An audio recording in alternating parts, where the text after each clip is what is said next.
반갑습니다. 네, 오늘은 일단은 상황부터 설명을 드리고 시작을 해야겠네요. 지금 보시다시피 8시 반쯤 됐는데요. 제가 어제 감기 기운이 있었는데 오늘 낮에도 약을 먹고 있는데 몸 상태가 썩 좋지 않은 상태입니다. 그래서 부득이하게 지금 녹방으로 지금 촬영을 하고 있고요. 원래는 9시에 라이브로 진행을 하려고 했는데 몸 상태가 안 좋아서 부득이하게 지금 30분 전인 지금 녹화로 이따가 원래는 라이브로 전달해 드릴 내용에 대해서 지금 녹방을 하고 있다는 거 일단 양해를 드립니다. 다행히 내일이 목요일이고 그 다음에 원래 Q&A 데이로 여러분들 함께 나누고 싶은 얘기 편하게 나누면서 또한 이제 궁금한 것들 궁금증도 같이 푸는 시간으로 진행하는 Q&A 데이가 바로 내일 있습니다. 그래서 오늘 녹화 방송 때문에 여러분들 이제 궁금한 것들 함께 얘기 나누고 싶은 것들 함께 나누지 못한 거는 내일 함께 할 수 있으니 그나마 좀 다행인 것 같습니다. 자, 그래서 오늘 내용 시작을 할 건데요. 오늘 같은 경우는 우리 추석 동안에 있었던 OECD 블록체인 폴리시 포럼에서 있었던 인터뷰 내용이라던가 어제 했었죠. 그리고 그저께 했었던 CNN 리플 CEO의 인터뷰 내용들을 집중적으로 다루느라 그동안 다른 소식들 전달을 못 드렸는데요. 그 소식들에 대해서 핵심만 짚어서 간단히 설명을 드릴까 합니다. 자, 한번 소식들 중요한 소식들 같이 따라와 보시죠. 하나씩 보도록 하겠습니다. 자, 일단은 내일 우리나라 시간으로 내일이죠. 내일 바이낸스가 오픈을 하는데요. 그것과 관련된 이제 Q&A 내용입니다. 기사로 나온 내용이고 일단은 보면은 내일 오픈되는데 총 6개의 암호화폐 시작하고요. 비트코인을 포함해서 우리가 가장 관심 있어하는 XRP도 포함이 되어 있습니다. 근데 내용을 보면은 바이낸스와 약간 한 몸이냐, 바이낸스의 뭐 약간 대리점 또는 지사처럼 들어오는 거냐의 질문에 대해서 그렇다 아니다라기보다는 약간 애매모호하게 대답을 했습니다. 약간 바이낸스가 본사라기보다는 약간 비즈니스적인 관계인가 봐요. 어떻게 답변을 했냐면은 바이낸스의 이 거래 플랫폼을 쓰는 건 맞는데 이름이 뭐죠? BAM인가? 그쪽 미국에 있는 회사가 운영하고 있다 이런 식으로 답변을 했어요. 그러니까 이제 이런 지금 답변 드린 것처럼 이제 거래 플랫폼은 바이낸스 거를 가져다 쓰지만은 그런 플랫폼만 약간의 뭐 로열티 같은 거를 지불해서 이용하는 그런 비즈니스적인 파트너 관계, 그리고 네이밍도 이제 바이낸스 거를 쓰고 있기도 하고요. 그 정도의 관계를 보입니다. 본사 또는 지사가 아닐 수도 있을 것 같아요. 뭐 중요한 건 아니지만요. 그리고 안에 내용을 보면은 미국에 있는 50여 개 주에서 바로 거래가 가능한 건 아니라고 합니다. 일부 지역에서는 거래가 불가능하고 차츰차츰 점진적으로 그 문제를 해결할 거라고 합니다. 그리고 KYC나 안티머니 론더링인 AML 관련된 것도 설명이 되어 있습니다. 참고하시면 될 것 같고요. 이거는 진짜 저는 개인적으로 어마어마하게 기대되는 내용입니다. 자, 이제 이게 외국 시간으로 이제 9월 20일이기 때문에 아마 우리나라 시간 기준으로 9월 21일 뭐 새벽이거나 오전 중이 될 가능성이 높은데요. 지금 오전에 하네요. 오전 9시 45분부터 10시 45분까지 1시간 동안 진행이 되는데 그런 걸 감안하면 우리나라 시간으로도 9월 20일 저녁일 가능성이 좀 있네요. 금요일날 저녁. 어쨌든 이 안에서는 보신 것처럼 주제는 돈의 미래입니다. 돈의 미래인데 안에 뭐 여러 가지 얘기들을 나옵니다. 돈의 미래가 주제인 만큼 뭐 US 달러, 미국 달러가 앞으로도 기축으로 남아있을 수 있을까? 그리고 크로스보더 페이먼트 이런 시장에서 오늘날 이제 계속 언급이 되고 있는 스테이블 코인이라든가 크립토 커런시 이런 디지털 커런시들이 어떤 역할을 할 수 있을까? 이 영향은 어떨 것인가? 미래의 디지털 커런시가 어떤 역할을 하게 될 것인가? 이런 것들을 이제 주제로서 얘기를 나누는데요. 패널로 나오는 사람이 굉장히 다양합니다. 그 중에 2명만 좀 소개를 시켜드릴까 하는데요. 하나는 이 사바이라고 이 에이펙 바로 아시아 지역에 담당하는 리프사 직원입니다. 약간 기억하시는 분들은 아시겠지만 이 약간 흑인이고요. 흑인이면서 아시아 지역 담당을 하기 때문에 종종 여러 군데 뭐 인도 쪽이라든가 이런 컨퍼런스에 나오기도 하거든요. 이 사람이 이제 리프사 입장으로 직원으로서 참석을 하고요. 그리고 제가 아까 말씀드렸다시피 개인적으로 굉장히 많이 관심을 갖는 이유가 우리나라 분이시죠. 신현송 님이라는 금융과 경제에 있어서 세계적으로 인정받는 분이 나옵니다. 지금 현재는 BIS 국제결제은행에서 지금 상당히 높은 뭐라 해야 될까요? 직급으로서 중요한 역할을 담당하고 계시고 여러분들께 종종 이분을 소개시켜 드린 적이 있습니다. 뭐 방금 말씀드렸다시피 BIS에서 일을 하시기 때문에 그와 관련된 뭐 전 세계적인 이제 금융이라던가 경제 관련된 특히나 이제 이카노미나 지금 커런시에 관련된 것들을 많은 좋은 자료들을 이제 여러 가지 컨퍼런스라던가 이런 자리에서 이제 발표를 하시고 그 내용이 공개가 되는데요. 그 내용들을 소개시켜드리면서 언급을 한 적이 있는 걸 아마 기억을 하실 겁니다. 이분도 패널로 참석을 하십니다. 그래서 이분이 이제 뭐 달러 기축이라던가 또는 미래에 있어서 아까 얘기했던 크로스보더 페이먼트에 있어서 디지털 커런시, 특히나 이제 크립토 커런시 XRP 같은 경우 어떤 역할을 할 수 있을지 이번의 견해와 관점은 어떻게 되는지도 되게 궁금하고요. 더불어서 더 나가서 아마 그런 일은 없을 것 같은데 혹시나 이제 리프사 직원이 함께 참석을 하기 때문에 그 얘기를 듣다가 거기에 대해서 뭔가 의견을 제시할 수도 있거든요. 그래서 신현수님이 생각하시는 XRP는 좀 어떤가도 굉장히 듣고 싶습니다. 이번에 식견이나 견해를 좀 듣고 싶은 마음이 있어요, 개인적으로.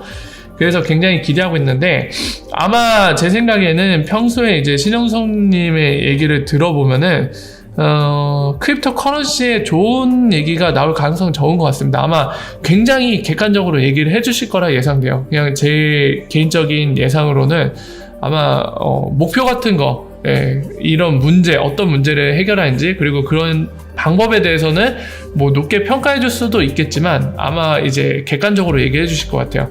그런 목표나 방법은 좋지만 이거를 과연 현실로 만들어낼 수 있을까에 대한 아마 의문을 던지는 그 정도로 평가를 하지 않을까 싶은데 어쨌든 뭐 얘기 나왔으면 좋겠어요. 아까 말씀드린 것처럼 이분의 식견과 견해를 듣고 싶은 마음이 있기 때문에 굉장히 기대가 많이 됩니다. 말씀드렸고요.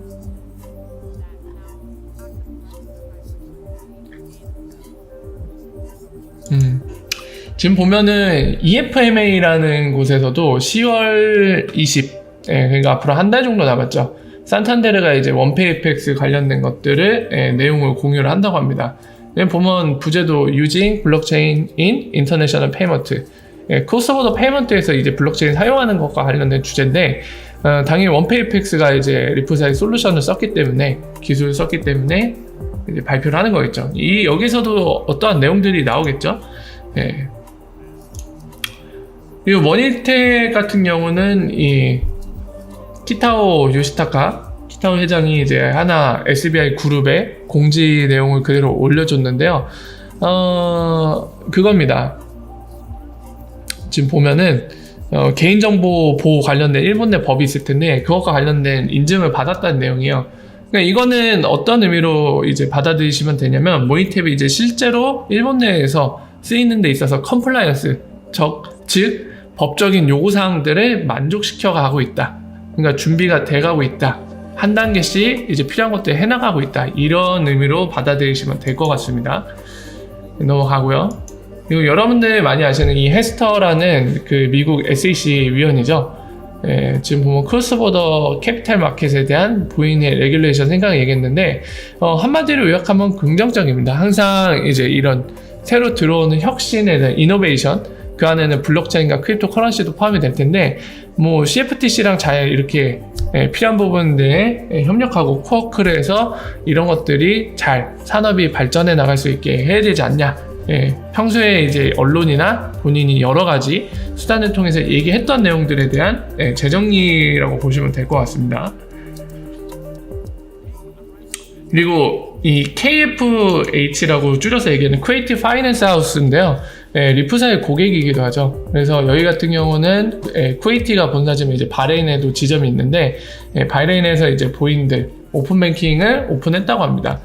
이들은 공개적으로 리프사 솔루션을 쓰고 있다고 얘기하기 때문에 이런 식으로 서비스 확장해 나가는 거는 확실히 이 리프사의 솔루션 사용하는 리플렛 멤버들이 도달 범위, 페이먼트 도달 범위 확장시키는 데 도움이 되는 것들입니다. 굉장히 그런 의미에서 좋게 보시면 되고요.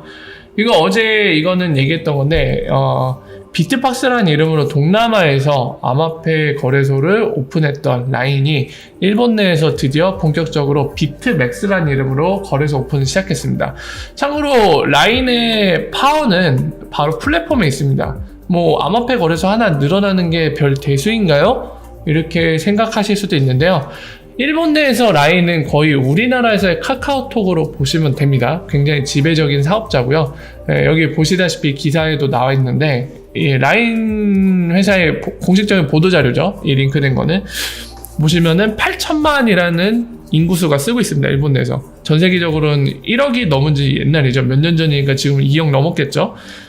그리고 미국의 증권시장에도 상장이 돼 있었죠. 그때 라인 상장한다고 막 되게 많은 얘기가 있었는데 세계적으로 오히려 국내에서만 보면은 카카오에 밀린다고 볼 수 있지만 세계적인 관점에서 카카오보다 한 발 앞서가고 있는 게 바로 라인입니다.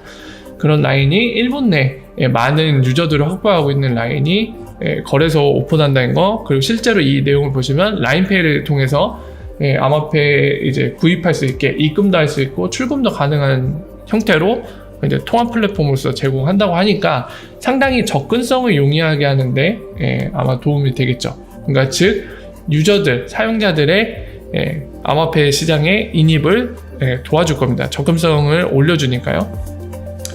그 점에서 보시면 되고요.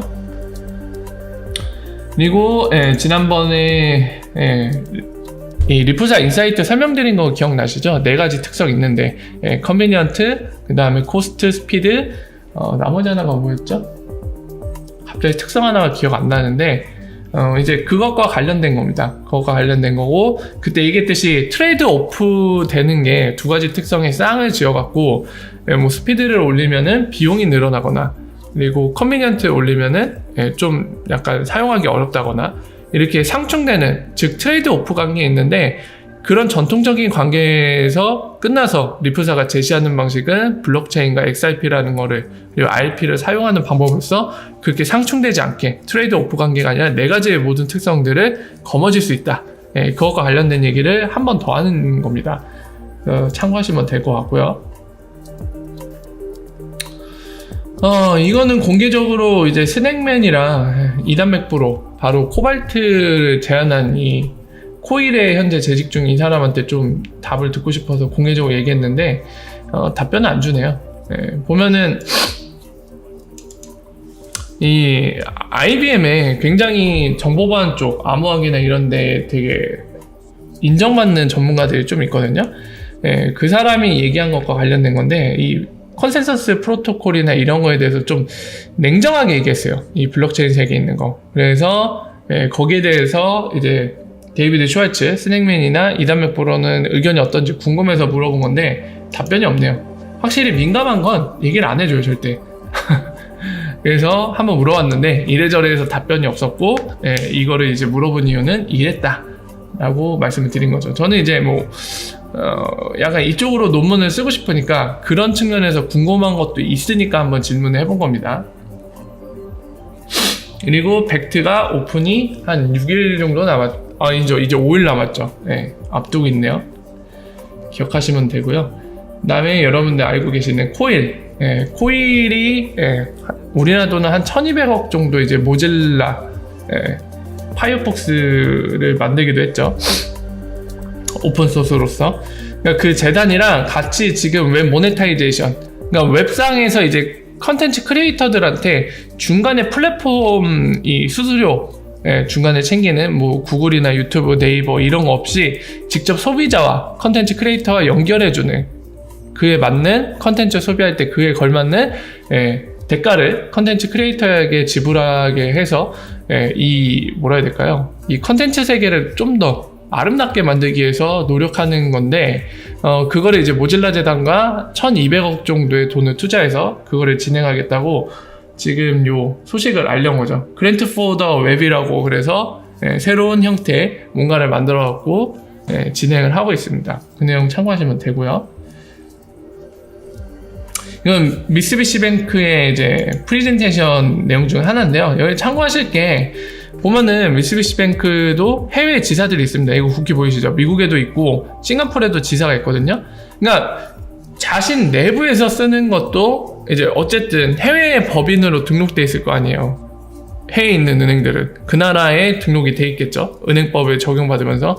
그러니까 어떻게 보면은 본인들이 권리를 갖고 본인들이 컨트롤하는 회사긴 하지만 법인상 분리돼 있단 말이에요. 그러니까 해외에 있는 본인들, 현지은행과 이제 페이먼트 할 때 결국에 리플사 솔루션을 이용해서 쓰기도 한다는 걸 표현하는 거죠. 그렇기 때문에 인트라뱅크 유스 케이스라고 얘기하는 거죠. 본인들 내부에서 쓰는 거니까. 그리고 동시에 이제 얘기해 줄게 지금 다른 케이스 요거 같은 경우는 보이시죠? 미쓰비시뱅크의 멤버라고 돼 있죠. 이 해외에 있는 태국에 있는 은행인데 미쓰비시뱅크의 멤버입니다. 그러니까 본인들이 약간 주주죠. 대주주여갖고 본인들이 관리하고 있는데 이것도 마찬가지예요. 본인들 그룹 내에 있는 은행들과 연결할 때도 리플사 솔루션 쓴다. 이런 유스 케이스입니다. 참고하십시오. 참고로 미쓰비시뱅크는 몇 등이더라? 전 세계에서 한 4등인가요? 5등 메이저 뱅크죠. 리플사의 고객이자 동시에 커미티 위원회 멤버이기도 합니다. 리플렛에. 자, 그래서 여기까지 최근에 있었던 소식들 요거 일정도 한번 참고하시고요. 9월 23일 날 다음 주네요.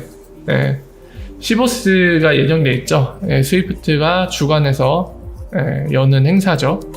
그리고 미국 의회에서 리얼타임 페이먼트의 미래 해갖고 9월 26일 날 있고 FATF 관련해서 뭐 10월에 무슨 일정이 있나 봅니다.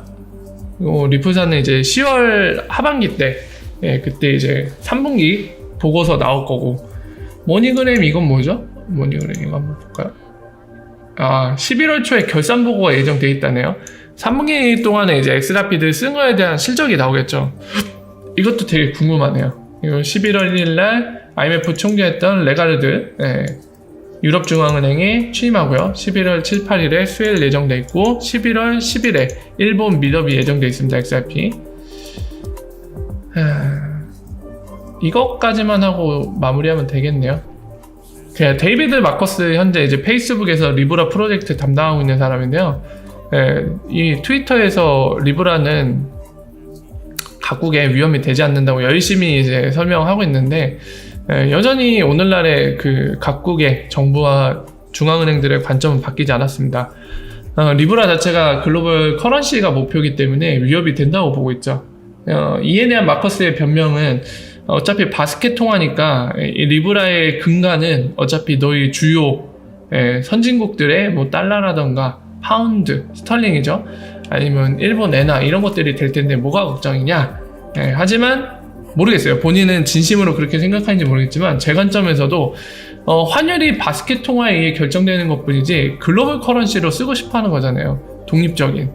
만약에 스테이블 코인으로 약간 패깅되어 있다. 달러라던가 이런 데 이랬으면은 세계 각국이 이렇게 반발하진 않았을 겁니다. 근데 새로운 하나의 글로벌 커런시로 만들고자 했기 때문에 이렇게 반대를 받는 거죠. 그래서 제 관점도 저런 변명은 좀 뭐라 해야 될까요? 그냥 거짓말하는 느낌? 제가 보는 관점은 그렇습니다. 어쨌든 리브라 관련된 것도 말씀드렸고요. 여기까지 해서 최근에 중요한 소식들 핵심만 팍팍팍 다뤄서 짧게 끝낼 수 있었던 것 같네요. 몸 상태가 여전히 좋지 않은데 잘 쉬어갖고 내일에는 좀 더 몸 상태 건강이 돼서 여러분들 내일 9시에 Q&A 데이로 여러분들 찾아뵙도록 하겠습니다. 오늘 좋은 밤 되시고요. 오늘도 고생 많으셨습니다. 푹 쉬시기를 바라고 내일 하루 즐겁게 시작할 수 있기를 바라면서 여기서 인사드리고 물러가도록 하겠습니다. 여기까지 팩토리였고요. 내일 Q&A 때 인사드리도록 하겠습니다. 감사합니다. 여기서 물러갈게요. 월바.